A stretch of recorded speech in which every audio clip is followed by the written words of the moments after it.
খুব অভাবে আছে স্যার। অভাবে আছো? হ্যাঁ, তুমি চিন্তা করো, তুমি কত বড় বেয়াদব। তুমিও বসছো চেয়ারে আর ওও বসছে। দেখো তো ওই ছেলেটার দিকে তাকাও। এই ছেলে, তুমি আমাকে চিনো? এই ব্যাংকের এমডি আমি। ঠিক আছে। তুমি কি ব্যাংকের চাকরির ইন্টারভিউ দিতে আইছো? দেখো তো তোমার শার্টের কি অবস্থা। মিয়া, তুমি তো একটা পুরো একটা পাউল মিয়া। স্যার এটা আমার সিভি। তোমার সিভি কই? কি করে?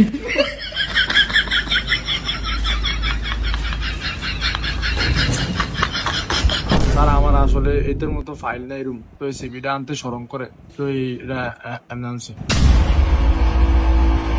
তোম করে আমি 3টা প্রশ্ন করবো, যদি উত্তর দিতে পারো তারপরে আমি দেখবো। প্রশ্ন কি আমি করবো? জি স্যার। আচ্ছা, তোমার পকেট খরচ কে চালায়? স্যার আমার পকেট খরচ আমার ফ্যামিলি চালায়। আমার তো কোনো চাকরি নেই, এই জন্য আমার চাকরিটা অনেক দরকার আর কি। আচ্ছা, তোমার?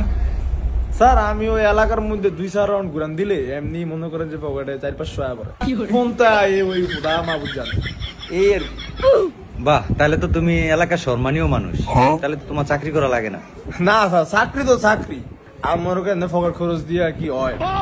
আচ্ছা, যাই হোক, তুমি কি ম্যারিড? জি স্যার। আচ্ছা, আর তুমি? চাকরি বাকরি নাই, এলাকায় রাউন্ড দিয়া খাই। আমারে স্যার মাইয়া দিব কি? একটা চাকরি খুবই দরকার, অন্তত বিয়াটা লেগা। আচ্ছা, তোমরা তো ব্যাংকে চাকরি করতে আইছো। আচ্ছা, তোমাদের ব্যাংকের টাকা যদি এলাকার কোনো প্রভাবশালী লোকে যদি খায়ালায়, তাহলে তোমার করণীয় কি? আচ্ছা স্যার, যে টাকাটা খাইছে তার আশেপাশে যারা গণ্যমান্য ব্যক্তি আছে তাদের জানাবো। তাও যদি না হয় তাহলে আমি আইনের আশ্রয় নিব স্যার। আচ্ছা, তুমি কি করবা? স্যার আমি হেয়ারে যায় বুঝামু। আচ্ছা, বুঝামু যে ভাই টিয়াটা দিয়া দেন ব্যাংকের টিয়া। যদি না বুঝে তাহলে স্যার আমি আইনের আওতায় কয়ে লাভ নেই, কারণ স্যার আইন নাই, আর্মি আইন না, দিমা মাইর মনে করতে বাড়ির উপরে কোনো স্যার ওষুধ নাই। ফিদারে স্যার শয়তানের ডরায় টিয়া ধারফর স্যার দিব আমি একটা বিশ্বাস আছে, কারণ স্যার আমি জানটাকে দিয়ালাম উনি, হ্যাঁ টিয়ার লেগে জানটা দিয়ালাম উনি। এরপর যদি স্যার টিয়া না দেয় তাহলে স্যার আর আমার কোনো এখতিয়ার নাই, মাইরা খাইলে আলোর উপরে ছাড়া দিব। জনগণের টাকা বেটা খায়া লাইব, আর তুমি আল্লাহর উপরে ছাইরা দিবা? এটা কি তোমার টাকা? এটা ব্যাংকের টাকা। আর আমি এখন বুঝতে পারছি যে তুমি যে এলাকায় রাউন্ড দিয়ে তোমার পকেট খরচ কেমনে চালাও। তুমি মিয়া ভন্ড। আচ্ছা, তুমি পরের প্রশ্নের উত্তর দাও।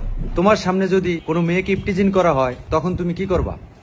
স্যার ওরা যেহেতু ইপটেজার, ওরা অনেকজন থাকবে, আমি একাই কিছু ওদের সাথে করতে পারবো না। তো আমি কি করব, ওদের এলাকার যে মুরব্বী যারা আছে তাদের নিয়ে কিছু করার ট্রাই করব। যদি তাও না হয় তাহলে আমি আইনের আশ্রয় নিব। আচ্ছা, যাক, ভালো বলছো।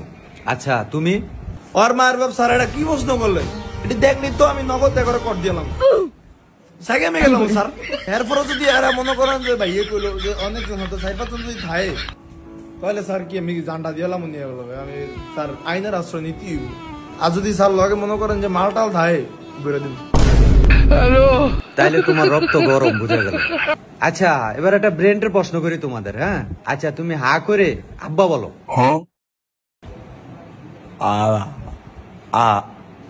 না স্যার, হবে না।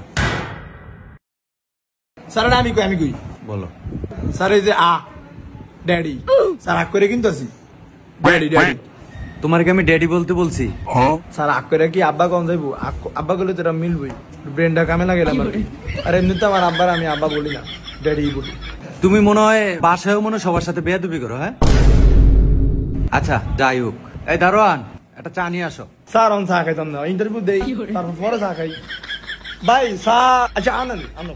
ইয়া চা কি রং চা দুধ চা? রং চা। শোন স্যার, চা রং চা খাবো না ভাই, আনেন না। তুমি মিয়া চরম বেয়াদব।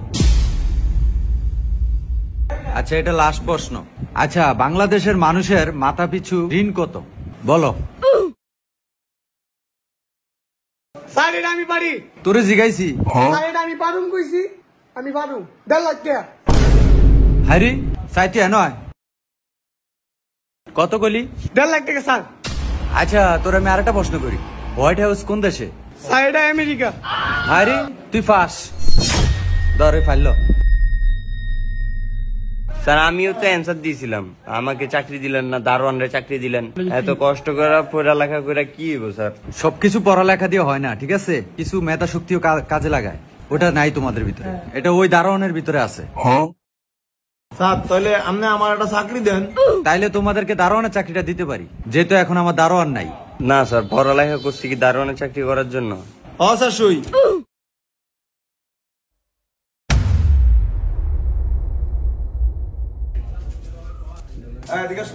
নাম কি? সাকিব। ইন্টারভিউ টিকো নাই? না। টিকবে কেমনে? বাইরের লাগে আলাপ করবো না, আমার লাগে কথা করে ঢুকতা। আচ্ছা যাই হোক, যাওয়ার হয়েছে অনেক আছে, মালপি আসছে।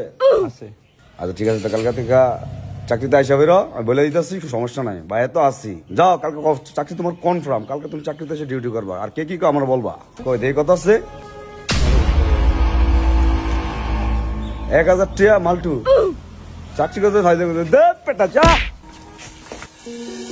তো বন্ধুরা, কি বুঝলেন? পড়াশোনা করে সবকিছু হয় না। আমরা যাকে দারোয়ান বলে তুচ্ছ করি, আসলে তারও কিন্তু মেধা আছে। সকলের মেধাকে যথাযথ মর্যাদা দিতে হবে, আর সকল ধরনের চাকরি বা পেশাকেও মর্যাদা দিতে হবে, অন্যথায় আপনি সবসময় পিছিয়েই থাকবেন। মানুষ ছোট থেকেই বড় হয় বন্ধুরা।